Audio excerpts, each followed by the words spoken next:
तरीके जिससे आप सिविल अपना बिल्ड करना स्टार्ट कर सकते हो स्टार्टिंग से ही, है ना। ये चीज़ आपको हर कोई नहीं बताएगा, मैं आपको बता रहा हूँ कि आप। Hello guys, welcome back to my YouTube channel UPT UK, और उम्मीद करता हूँ आप लोग सब अच्छे होंगे। अभी होम टूर का वीडियो के लिए काफ़ी रिक्वेस्ट आई मेरे पास, तो होम टूर मैं आप लोग को जल्दी करवाऊँगा, ठीक है। और ये वीडियो मेरे को एक्चुअली होम टूर की बनानी थी, लेकिन मैं आपको दो चीज़ों का एक साथ टूर करवाने वाला हूँ। तो मैं वो सेकंड चीज़ जो है वो आप लोगों के लिए सरप्राइज रहेगा। तो मैं दोनों चीज़ों का एक साथ टूर करवाऊँगा। अब वो सेकंड चीज़ के लिए मैं थोड़ा सा वेट कर रहा हूँ एक्चुअली। तो वो जैसे ही हो जाएगा उसके बाद मैं आपको दोनों चीज़ों का एक साथ टूर करवाऊँगा, ठीक है। तो ये वीडियो मैं आप लोगों के लिए जो लेकर आया हूँ वो 10 पॉइंट्स ऐसे लेकर आया हूँ जो आपको करने ही करने हैं यूके में आने के बाद, ठीक है। ये बहुत इंपॉर्टेंट है और बहुत हेल्पफुल रहने वाले हैं आपके लिए। अगर आप यूके का आने का प्लान कर रहे हैं, आपका टिकट हो गया है, आपका वीज़ा के लिए अप्लाई कर दिया है, आने वाला है, जो भी है, तो आपके लिए बहुत इंपॉर्टेंट वीडियो होने वाला है। तो वीडियो को एंड तक ज़रूर देखिएगा।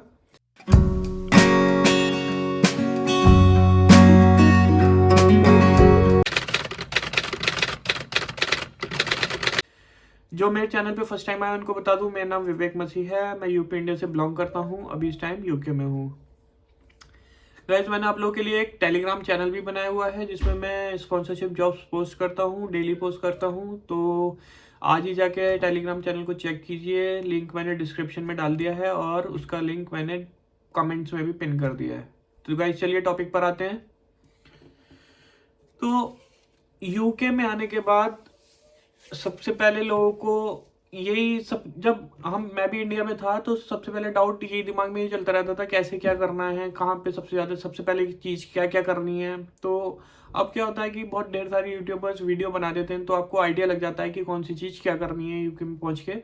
तो इतना ज़्यादा प्रॉब्लम नहीं होता है, ठीक है। तो उसी सारे पॉइंट से रिलेटेड मैं आपको एक मैं आपको बताऊंगा कि स्टेप बाय स्टेप आपको क्या क्या काम करने हैं जिससे आपको प्रॉब्लम नहीं आएगी और आपका जो है इजी रहेगा आपको सेटल होने में, ठीक है। आपको हेल्प मिलेगा, काफ़ी हद तक आपको हेल्प मिलेगा उसमें, ठीक है।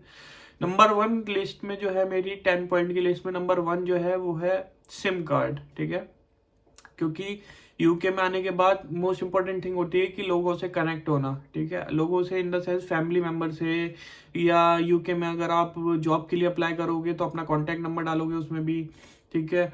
कोई आपसे आपका अगर आप यूनी से स्टूडेंट वीज़ा पे हो या आप आप स्किल वर्कर वीज़ा पे हो, ठीक है, तो आपसे कोई कांटेक्ट करेगा तो वो कैसे करेगा। तो सिम कार्ड जो है मोस्ट इंपॉर्टेंट है। तो मैंने क्या करा था, सिम कार्ड मैंने एयरपोर्ट से ही ले लिया था। मैंने लाइका का सिम लिया था, ठीक है। तो मैंने लाइका का जब सिम लिया था एयरपोर्ट से, मैंने वाइफ को भी वही दिलाया था, तो बहुत चीप चीप भी पड़ा था। वो सब कुछ करके देते हैं आपको, एक्टिवेट वगैरह सब करके देंगे, तो आप उसी टाइम से उसको यूज़ कर सकते हैं। वो लाइका का नंबर मेरा आज भी चल रहा है, मैं आज भी उसको यूज़ करता हूँ। तो आप एयरपोर्ट से ही ले लें सिम कार्ड, तो आपके लिए हेल्पफुल रहेगा, लाइक इन द सेंस कि आप फैमिली मेम्बर्स को बता सकते हो कि मैं पहुंच गया हूँ सेफली, कोई प्रॉब्लम नहीं है। और अगर आपको कैब वगैरह बुक करनी है तो आप उसमें भी यूज़ कर सकते हो उसको, ठीक है। नंबर 2 पॉइंट है वो हमको बीआरपी कलेक्ट करना है। बीआरपी आपने एड्रेस दिया होगा कि आपका बीआरपी आपको कहाँ चाहिए, लाइक यूनिक एड्रेस पे चाहिए या फिर आपको जो आपने अकोमोडेशन बुक करा है अगर तो वहाँ पर चाहिए। अगर आपको अकोमोडेशन के पास चाहिए तो आपका पोस्ट ऑफिस से जाके कलेक्ट करना है। अगर यूनी है तो यूनी के एड्रेस पे जाके आप यूनी से कलेक्ट कर सकते हैं। बीआरपी कलेक्ट करने के लिए अगर आप पोस्ट ऑफिस से जाके कलेक्ट करते हैं तो एक लेटर जो आता है आपका, जब वीनेट स्टिकर लग के आता है, वीज़ा आता है, तो उसके साथ एक लेटर आता है। वो लेटर आपको लेकर जाना होता है, उसी को देखकर आपको जो है बीआरपी कार्ड दिया जाता है, ठीक है गाइस। तो उसको संभाल कर रखना। नंबर 3 पॉइंट जो है वो जो मेरी लिस्ट में है वो ये है कि आपको जो भी इम्पोर्टेंट एप्स होती हैं, ठीक है, वो अपने फ़ोन में इंस्टॉल करनी है। एप्लीकेशंस लाइक, ठीक है, लाइक सबसे इम्पोर्टेंट है। आप जब आ जाओगे यूके में तो भाई जॉब की टेंशन रहती है सबको कि जॉब कैसे होगा, कैसे अप्लाई करना है, क्या है। तो आप अपनी जो है इंडीड और टोटल ऐप वगैरह फ़ोन में डाउनलोड कर लेना, ठीक है। सीवी अपना उसमें अपलोड कर देना ताकि बाय डिफ़ॉल्ट आप किसी भी जॉब के लिए अप्लाई करो तो आपका सीवी उसके साथ अटैच होकर चला जाए, आपको बार बार अटैच नहीं करना पड़े उसमें, ठीक है। तो ये आपके लिए काफ़ी हेल्पफुल रहने वाला है। साथ साथ में और कौन सी ऐप आपको डाउनलोड करनी है, जैसे ही आप आ जाते हो यूके में तो सेम डे ही आप ये सब काम कर लेना इंस्टॉल वगैरह का, क्योंकि ये आपको बहुत ज़्यादा हेल्प करने वाला है। आपको जो भी अकोमोडेशन जिन्होंने नहीं बुक करी है, मोस्टली लोग नहीं बुक करके आते हैं एयरबीएनबी वगैरह इनिशियल 1-2 वीक्स की जो करके आते हैं, तो वो अकोमोडेशन वाली app like Rightmove, Zoopla, ठीक है, on the market, Gumtree, ठीक है, ये सारी ऐप्स जो हैं आप लोग अपने फ़ोन में इंस्टॉल कर लेना। अकोमोडेशन सर्च करना फर्स्ट डे ही से स्टार्ट कर देना, क्योंकि अकोमोडेशन का बहुत लॉन्ग प्रोसेस रहता है, यहाँ पर इतना ईजी नहीं मिलता है। तो मैं आप लोगों को ये सजेस्ट करूँगा। और जो भी तरीके से आप लाइक आप एजेंट्स के पास जाके फिजिकली विजिट करके भी आप उनसे पूछ सकते हो अकोमोडेशन के लिए, लेकिन अपने ऐप से भी आप लाइक रात में लेटे हो तो सर्च कर लिया, मॉर्निंग में फ्री टाइम है तो सर्च कर लिया, मतलब सर्च करते रहो, है ना। तो उसमें क्या आपको ईजी रहेगा अकोमोडेशन ढूंढने में। नंबर 4 पॉइंट की बात कर लेता हूँ मैं, वो ये है कि आपको अपना बैंक अकाउंट खोलना है, ठीक है। वो भी आप ऑनलाइन कर सकते हो, कोई कहीं आपको जाने की ज़रूरत नहीं है। आप मोन्जो में या रिवॉल्यूट में आप अपना अकाउंट खोल सकते हो, ठीक है।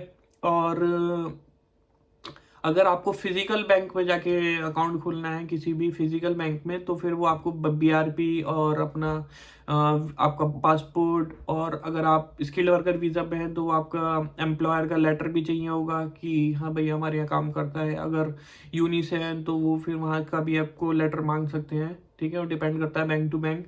तो मैं तो सजेस्ट यही करूँगा कि इनिशियली जो है आपको जॉब वगैरह के लिए यहाँ पर कोई भी कैश में पेमेंट नहीं करता है आपको, तो अकाउंट होना ही चाहिए। तो इससे बेटर ये है कि आप अपना ऑनलाइन अकाउंट खोल लो और एकदम खुल जाता है, कोई बहुत लंबा चौड़ा प्रोसेस नहीं है उसमें, ठीक है। मोन्जो और रिवॉल्यूट में आप किसी में भी खोल सकते हो। नंबर 5 पॉइंट की बात कर लेते हैं, तो वो है आपका जीपी रजिस्ट्रेशन। क्योंकि जैसे ही हम यूके में आते हैं तो यहाँ पर क्या होता है ना कि अपने साथ तो मेडिसिन लेकर आते हैं। आपको पता होगा कि जीपी यहाँ पर किसको बोलते हैं, मैं बता देता हूँ। जीपी आपका होता है कि हेल्थ प्रैक्टिस, जो यहाँ पर आपको डॉक्टर्स वगैरह देखते हैं वो फ्री ऑफ कॉस्ट देखते हैं, ठीक है। क्योंकि आपने उसकी ऑलरेडी फीस भर कर आए हो अपने उस वीज़ा के टाइम पर, तो यहाँ पर आपको सब कुछ फ्री ऑफ कॉस्ट मिलेगा। लाइक मेडिसिन के पैसे देने पड़ेंगे आपको, लेकिन आपका जो डॉक्टर का अपॉइंटमेंट रहेगा वो आपको फ्री ऑफ कॉस्ट रहेगा, ठीक है। प्रिस्क्रिप्शन आपको फ्री ऑफ कॉस्ट मिलेगा, लेकिन आपको मेडिसिन के पैसे देने हैं अपने लिए, बच्चों का वो भी फ्री है, ठीक है।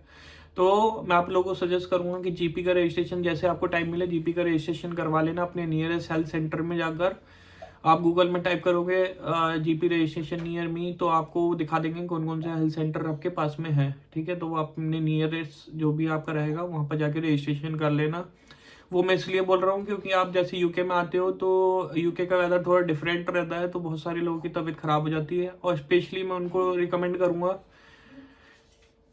कि जिनके बेबी जो फैमिली के साथ आते हैं, बच्चे होते हैं, तो वो तो ज़रूर से कर लें, क्योंकि बच्चों का एकदम से वेदर चेंज होता है तो तबीयत थोड़ी ज़्यादा ख़राब होती है। तो बेटर ये रहेगा कि जीपी रजिस्ट्रेशन जल्द से जल्द करवा लें अपना, है ना। और आपके पास जो नंबर आएगा वो एनएचएस से नंबर आता है, एनएचएस नंबर बोलते हैं उसको। वो लेटर बाय लेटर आ जाएगा, बाय पोस्ट आ जाएगा आपके पास आपके घर के एड्रेस पे, ठीक है। उसको आपको संभाल के रखना है, फोटो खींच के आपने कहीं पे भी सेव कर सकते हो उसको। उसके बाद 6th पॉइंट है मेरी लिस्ट में, वो है कि आपको अपना जो भी आप अपना अमाउंट लेकर आते हो उसका बजट प्लान करना है। लाइक आप 2,000 पाउंड लेकर आते हो या 2,500 पाउंड लेकर आते हो, तो उसका बजट प्लान कर लेना, आपको बहुत ईजी हो जाएगा उससे।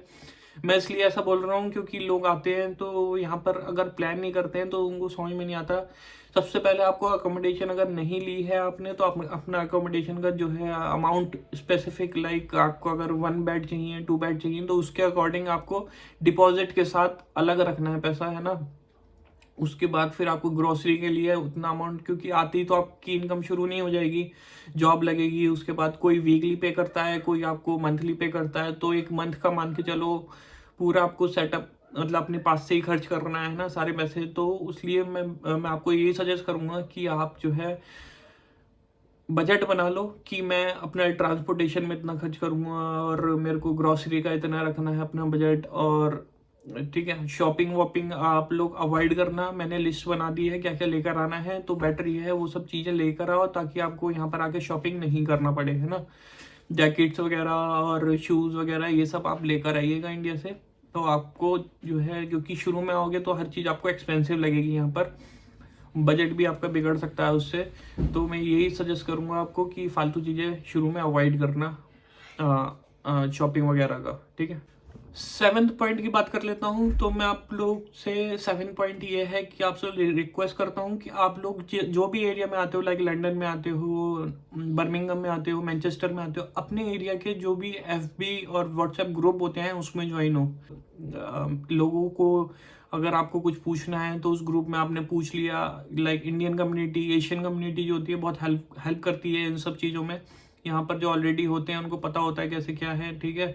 तो उसमें अगर आपको कुछ चीज़ नहीं समझ में आ रहा है, या कुछ आपको अकोमोडेशन के रिगार्डिंग हेल्प चाहिए, या आपको ग्रोसरी के रिगार्डिंग हेल्प चाहिए, ट्रांसपोर्टेशन के रिगार्डिंग हेल्प चाहिए कि आपको कैसे अकोमोडेट, मतलब आपको कैसे कम्यूट करना है एक one place to another place, तो ये सारे क्वेश्चन जो है आप अपने अगर किसी ग्रुप में ज्वाइन हो जाओगे, FB पर सर्च करोगे अपने like Asian community in Manchester, Asian community, Indians in London, इस तरीके से कम्युनिटी बहुत ग्रुप्स बने हुए हैं, ठीक है। उन ग्रुप्स में ज्वाइन हो तो आपको जो है काफ़ी हेल्प मिलेगा। अगर आपको कोई भी प्रॉब्लम आता है रिलेटेड आपके एरिया से, तो वो आपको बेटर गाइड कर पाएंगे लोग, ठीक है। तो 8th पॉइंट है मेरी लिस्ट में, वो ये है कि आप लाइक आपको अकोमोडेशन वगैरह मिल जाता है, ठीक है। तो यहाँ पर ना कुछ भी चीज़ अगर आपको लेना होता है लाइक कॉन्ट्रैक्ट वगैरह पे, तो यहाँ पर आपका जो सिविल स्कोर होता है ना बहुत मैटर करता है, ठीक है। तो सिविल कैसे बिल्ड करना है आपको, जैसे ही आप आ जाते हैं यूके में, आपको लाइक हफ्ता 10 दिन हो गया, 15 दिन हो गया, 1 महीना हो गया, तो आप ना क्या करो, किसी भी कंपनी से जाके लाइक कोई से भी नेटवर्क का जाके, लाइका है, लाइका नहीं, लाइक वोडाफोन है, 3 है और O2 है, ठीक है, इस तरीके के, और कौन सा है, EE है। इस किसी भी नेटवर्क पे जाकर आप सिम ओनली कॉन्ट्रैक्ट ले लो। सिम ओनली कॉन्ट्रैक्ट में क्या होता है, लाइक बिल्कुल लोएस्ट वाला प्लान लेना है, लाइक 5 पाउंड का या 10 पाउंड का, मैक्सिमम 10 पाउंड का, बिल्कुल लोएस्ट, क्योंकि आपको सिर्फ सिविल स्कोर अपना जो है वो अच्छा करना है। उससे क्या होगा कि लाइक आपका 3 महीने का ये मिनिमम ये लोग कंसिडर करते हैं, 3 महीने तक अगर आप इनका सिम ओनली कॉन्ट्रैक्ट लेते हो किसी भी कंपनी का, इन कंपनी जो मैंने आपको बताया है, तो आपको ईजिली आपको फ़ोन जो है कॉन्ट्रैक्ट पर मिल जाएगा, ठीक है। तो ये मैं वो चीज़ बता रहा हूँ आपको जो यहाँ पर होता है, और वो तरीके जिससे आप सिविल अपना अपना बिल्ड करना स्टार्ट कर सकते हो स्टार्टिंग से ही, है ना। ये चीज़ आपको हर कोई नहीं बताएगा, मैं आपको बता रहा हूँ कि आप सिम ओनली कॉन्ट्रैक्ट ले लेना तो आपका सिविल बनना स्टार्ट हो जाएगा। अपना रेंट जो है आपको डायरेक्ट डेबिट से स्टार्ट करोगे, डायरेक्ट डेबिट लगा देना उसमें, तो आपका रेंट जो है आपके अकाउंट से कट जाया करेगा, उससे भी आपका सिविल जो है वो बिल्ड होना स्टार्ट हो जाएगा। अगर आप बिल्स वगैरह पे करोगे तो उससे आपका जो है सिविल बनाएगा। तो सिविल यहाँ पर बहुत ज़्यादा इंपॉर्टेंट रोल प्ले करता है, और मेक श्योर कि कभी भी आपकी कोई भी पेमेंट ब्रेक नहीं होनी चाहिए, उससे बहुत ज़्यादा इफेक्ट पड़ेगा आपकी सिविल पे, ठीक है। तो बेटर होगा कि आप डायरेक्ट डेबिट अगर आप लगाते हो तो मेक श्योर अकाउंट में बैलेंस होना चाहिए उस डेट तक, उस डेट में जिस दिन भी आपका डायरेक्ट डेबिट होना है उस डेट में आपके अकाउंट में बैलेंस होना चाहिए, ठीक है गाइस। 9th पॉइंट है मेरी लिस्ट में, वो ये है कि अगर आप ड्राइविंग करते हैं, इंडिया से ड्राइविंग सीख कर आते हैं और आपको ड्राइविंग करनी है यूके में, तो अपना ड्राइविंग का प्रोसेस आते ही शुरू कर देना। लाइक हफ्ता, लाइक महीना या महीना 1.5-2 महीने बाद प्रोविजनल लाइसेंस के लिए अप्लाई कर देना। उसके बाद अपना थ्योरी की प्रैक्टिस, थ्योरी की जो ऐप है वो डाउनलोड करके अपना थ्योरी की प्रैक्टिस शुरू कर देना, थ्योरी का टेस्ट बुक कर लेना, उसके बाद प्रैक्टिकल की भी तैयारी शुरू कर देंगे, क्योंकि ये पूरे प्रोसेस में भी काफ़ी टाइम लग जाता है। फिर जैसे ही 1 साल खत्म होने वाला होता है, क्योंकि इंडियन लाइसेंस से आप 1 साल ही चला सकते हो, आप लोग को सबको पता होगा। तो जैसे ही 1 साल खत्म होने वाला होता है तो आपको फिर थोड़ी सी टेंशन होने लगती है, जैसे मेरे को हो गई थी कि यार आप क्या करेंगे, लाइसेंस एक्सपायर हो जाएगा, तो मतलब 1 साल के लिए वैलिड है वो, एक्सपायर तो नहीं हो, मतलब 1 साल के बाद नहीं चला सकते हो। तो बेटर ये है कि आपने जो है यूके के ड्राइविंग लाइसेंस के लिए भी अपना प्रोसेस जो है स्टार्ट कर देना। और यूके का ड्राइविंग लाइसेंस अगर आपको मिल जाता है तो मैं बताता हूँ आपको कि इतने सारी अपॉर्चुनिटीज़ खुल जाएंगी आपको जॉब्स के लिए, कि यहाँ पर अगर आपके पास ड्राइविंग लाइसेंस है तो बहुत अपॉर्चुनिटीज़ हैं जॉब्स की, ठीक है। तो इसलिए बेटर ये है कि अपने यूके ड्राइविंग लाइसेंस प्रोसेस जल्दी स्टार्ट कर देना, बहुत हेल्पफुल रहेगा आपके लिए। लास्ट पॉइंट है मेरी लिस्ट में 10th पॉइंट, वो है कि आप अपने यहाँ पर जैसे यूके में आ जाते हो तो एशियन कम्युनिटी से अपने फ्रेंड्स बनाना स्टार्ट कर देना, ठीक है। फ्रेंड्स बनाना से आपको क्या हेल्प मिलेगी, आपको जॉब मिलने में बहुत ज़्यादा हेल्पफुल रहेगा। उन लोगों से पता लगेगा, ठीक है, कि कहाँ जॉब कर रहे हैं, किस तरीके से उनको जॉब मिली और कौन सी एजेंसी के थ्रू वो वर्क कर रहे हैं, अगर एजेंसी के थ्रू वर्क कर रहे हैं, और मतलब एशियन ग्रोसरी वगैरह कहाँ से लेते हैं। इस तरीके की चीज़ें जो है आपको काफ़ी हेल्प करेंगी। तो ज़्यादा से ज़्यादा फ्रेंड्स बनाए एशियन, क्योंकि आप जैसे आते हैं आपको होम सिकनेस होनी शुरू हो जाती है थोड़े दिन बाद। तो ये सारी चीज़ों को अवॉइड करने के लिए अगर आप फ्रेंड्स वगैरह बनाओगे अपने एरिया में, लोकल कम्युनिटी में, और अपने एफबी पे अपने एरिया के, लाइक मैनचेस्टर में हो तो मैनचेस्टर, बर्मिंघम में हो तो बर्मिंघम में अपनी, ठीक है, तो उससे आपको काफ़ी ज़्यादा हेल्प मिलेगी। जॉब में भी हेल्प मिलेगा आपको, और आपको होम सिकनेस है उसमें भी कई हद तक आपको जो है उसमें भी हेल्पफुल रहेगा। लाइक अगर आपको एशियन कम्युनिटी रहेगी तो आपको इतना ज़्यादा प्रॉब्लम नहीं होगा, है ना गाइस। तो उम्मीद करता हूँ ये वीडियो हेल्पफुल रहेगा आप लोगों के लिए, समझ में आएगा कि क्या क्या चीज़ें करनी है। और अभी और भी ऐसा कोई पॉइंट है जो आपको पूछना है तो आप मेरे से कमेंट में या फिर मेरे से इंस्टाग्राम या टेलीग्राम पर मैसेज करके पूछ सकते हैं, ठीक है। उम्मीद करता हूँ ये वीडियो आप लोगों के लिए हेल्पफुल रहेगा, और हेल्पफुल रहेगा तो प्लीज़ वीडियो को लाइक कीजिएगा और चैनल को सब्सक्राइब कीजिएगा। मिलते हैं नेक्स्ट वीडियो में, तब तक के लिए bye bye, take care, thank you.